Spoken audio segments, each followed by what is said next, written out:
Keir Starmer arrived at Downing Street promising change, but now he's being described as the king of the freebies. Just when Keir Starmer thought he had everything under control, a shocking audio leak has thrown his leadership into complete chaos.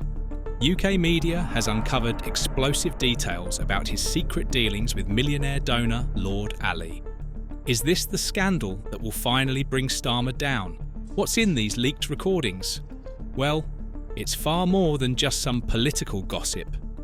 The audio exposes Starmer's cosy, behind-the-scenes relationship with millionaire donor Lord Ali, a man who's been showering the Labour leader with luxury perks, high-end properties, designer clothes, and more gifts than you'd believe. We're talking multi-million-pound townhouses, penthouse stays, and a lifestyle that's worlds away from the ordinary voter's reality. Then CNN hit us with their own bombshell, revealing just how much of this Starmer conveniently forgot to declare. A massive chunk of these luxury gifts and perks was quietly swept under the rug, raising some serious red flags about transparency.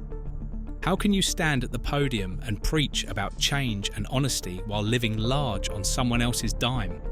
It's not just hypocrisy, it's a betrayal of trust. And wait, it gets even juicier. This leak didn't come from some external watchdog or a rival political party digging for dirt. Nope, it came from inside Starmer's own camp. Imagine that, one of his own insiders, someone close enough to know all the gritty details, decided to spill the beans. You've got to wonder, who in his inner circle had it out for him? The depth and precision of the leaked information suggest that this wasn't just a mistake. It was deliberate, calculated, and reeks of internal sabotage. And honestly, when you consider Starmer's lavish lifestyle, it's not all that surprising. Living in million-pound properties, accepting designer wardrobes, and acting like none of it needs to be declared. It's the kind of behaviour that makes you wonder how many people in his camp were silently seething, waiting for the right moment to throw him under the bus. It's not every day you hear about a politician casually staying in multi-million-pound properties like it's no big deal. One of the most shocking revelations from this whole mess is Starmer's use of a £4 million townhouse in Soho. This isn't some modest little flat. It's a luxury pad in one of the trendiest parts of London, the kind of place most people couldn't dream of affording. And yet, Starmer has had access to it, all thanks to Lord Ali, who's been more than generous with his wealth. But that's not all. He's also got a penthouse in Covent Garden at his disposal, courtesy of Lord Ali. Now, Covent Garden isn't exactly the kind of place where you find affordable apartments. This penthouse alone is worth millions, and it's not just a place to crash. It's a prime spot for entertaining, hosting meetings, and who knows what else. He even took £20,000 as donations so he could stay at this very penthouse. That he took £20,000 in donations from Lord Ali for accommodation for his 16-year-old son to study, in his words, peacefully for his GCSE exams. I presume this means... And get this, Starmer's excuse for using the penthouse, he said it was so his son could study for exams without any disturbances. I mean, come on, who buys that story? Who needs a penthouse that costs you £20,000 to rent? It's the kind of excuse that just makes you roll your eyes and wonder what else he's hiding. Since 2019, Starmer has received gifts worth a total of £107,145, the biggest amount of any MP. £16,200 for work clothing and £3,485 for multiple pairs of glasses. And over £12,000 from the FA Premier League Limited, £4,000 of which paid for VIP Taylor Swift tickets at Wembley. As if the properties weren't enough, since 2019, Starmer has raked in £107,000 in gifts, mostly from Lord Ali. The gifts include a staggering £16,200 for work attire, as if Starmer needed a luxury wardrobe overhaul courtesy of taxpayers, plus an additional £3,485 to cover multiple pairs of glasses. To top it off, there's another £12,000 from the FA Premier League, with £4,000 allocated for VIP tickets to a Taylor Swift concert at Wembley. His acceptance of free football tickets is due to security reasons, as he cannot watch the match from the stands amongst other fans. The amusing part came when Starmer tried to justify the football tickets by claiming they were a matter of security. He argued that he couldn't sit in the stands because of potential security threats. Really? And here's the thing. According to MP guidelines, any gift over £300 has to be declared. Clearly, Starmer wasn't keeping track of that rule. He's received more luxury perks than any other MP, and it's raising serious ethical questions. How can someone in his position accept these lavish freebies and still claim to represent transparency and integrity? It doesn't add up, and the public's not buying it. With all these revelations, the real question is, how deep does Lord Ali's influence go? I mean, the man is not just any ordinary donor throwing money around. This guy is one of the most influential figures in the Labour Party, and his deep pockets have helped fund Keir Starmer's rise to power. Since 2019, Lord Ali has showered Starmer with luxury gifts and perks, from high-end properties to designer clothes and even VIP tickets. We're talking about over £40,000 in gifts alone, which raises the big question: what does Lord Ali expect in return? Another real issue here is whether these lavish gifts have swayed Starmer's political decision-making. When someone gives you a £4 million townhouse or foots the bill for thousands of pounds worth of clothing, it's hard to believe they don't want something in return. It's not a stretch to think that Lord Ali's generosity could compromise Starmer's impartiality, making him more inclined to favour policies that align with his wealthy donors' interests. Let's face it, no one gives away that kind of money without expecting a little something back. And that's where the concerns about Starmer's integrity come in. Lord Ali, can I just quickly ask you, please? Lord Ali, just because you've been in the news so much, can I please ask you how you feel about the donations? What makes this even more suspicious is Lord Ali's complete silence on the matter. When the media came knocking, looking for answers about the scandal, Lord Ali didn't say a word. Not a statement, not a denial, nothing. If everything was above board, why stay silent? His refusal to comment only fuels the fire, making it look like there's something bigger being covered up. People are starting to wonder just how deep his influence goes. This leads us to the bigger picture. What does Lord Ali's role mean for the future of the Labour Party?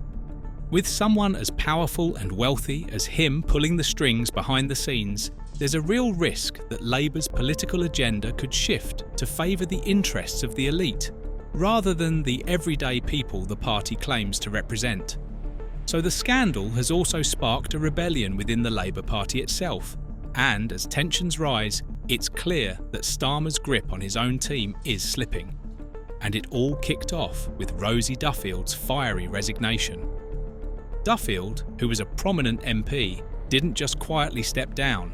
She went out swinging, accusing Keir Starmer of outright hypocrisy. And she's accusing Keir Starmer today of sleaze, of nepotism, saying they are off the scale in this searing resignation letter published just a few minutes ago. She called him out for accepting all these luxury gifts and living large while pushing policies of economic austerity that hurt ordinary people. It's the kind of criticism that cuts deep because it's coming from within his own ranks. When someone in your own party accuses you of living a double life, it's hard to shake that off. But Duffield isn't alone in her frustration.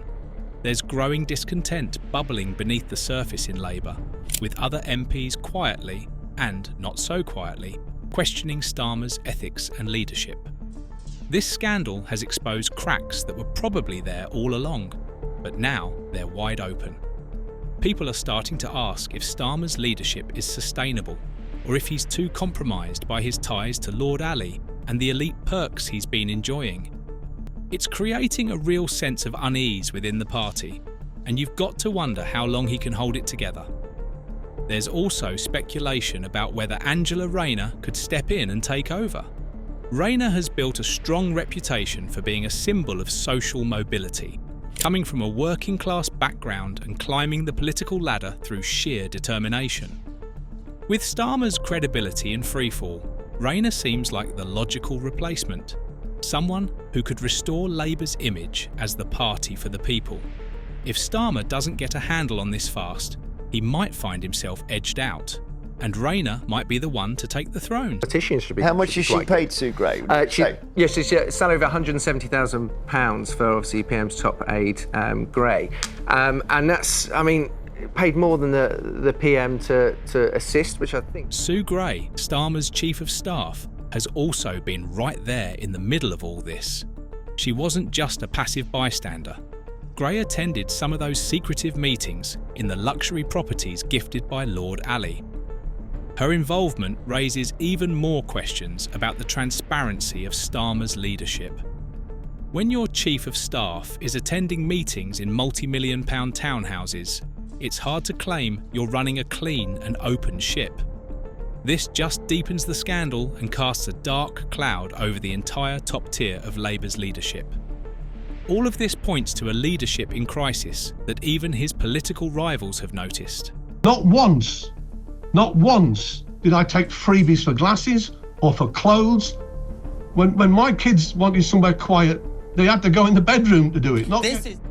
The Conservative Party and the SNP have wasted no time and have called for a full investigation into his cosy relationship with Lord Ali. They see this as the perfect opportunity to take down the Labour leader, and they're not holding back. Both parties are framing this as a massive breach of trust and a prime example of political hypocrisy. Starmer preaches transparency, yet here he is, neck deep in luxury gifts, penthouses and designer clothes, all thanks to a wealthy donor. The public outrage is growing louder by the day. People are fed up. It's one thing for a politician to enjoy the perks of their position, but it's another to live lavishly while claiming to fight for the common person. Starmer's entire platform has been about cleaning up politics, restoring transparency, and bringing integrity back to the Labour Party. But how can he do that when he's secretly accepting thousands of pounds in freebies from a millionaire donor? It's a classic case of do as I say, not as I do, and the public isn't buying it. Trust is everything in politics, and right now, Starmer's credibility is hanging by a thread. This scandal could have real political fallout, especially if a formal inquiry is launched. Once the investigation gets underway, who knows what other skeletons could come tumbling out of the closet? If Starmer's leadership is further tarnished, it could severely damage Labour's chances in the next general election. The opposition parties are already painting him as corrupt and out of touch, and if this sticks, it could shift public opinion just enough to sway voters away from Labour. What really pisses people off is the insane amount of the freebies that Starmer has accepted. These aren't the actions of a leader committed to transparency. They're the actions of someone who's gotten far too comfortable with privilege, and that's a hard pill to swallow for the voters who are struggling to make ends meet. The more this drags on, the more it looks like Starmer's credibility and possibly his political future are crumbling before our eyes. What we're seeing with Keir Starmer might just be the tip of the iceberg. I mean, this scandal already has layers. Luxury gifts, penthouse stays and undeclared perks. But you've got to wonder, is there even more we don't know about yet? Starmer and his team have tried to hide behind technicalities, but the truth is out there now, and it's painting a picture of a leader who's far too comfortable with privilege. This scandal might be just beginning, and if more details emerge, it could completely unravel Starmer's career.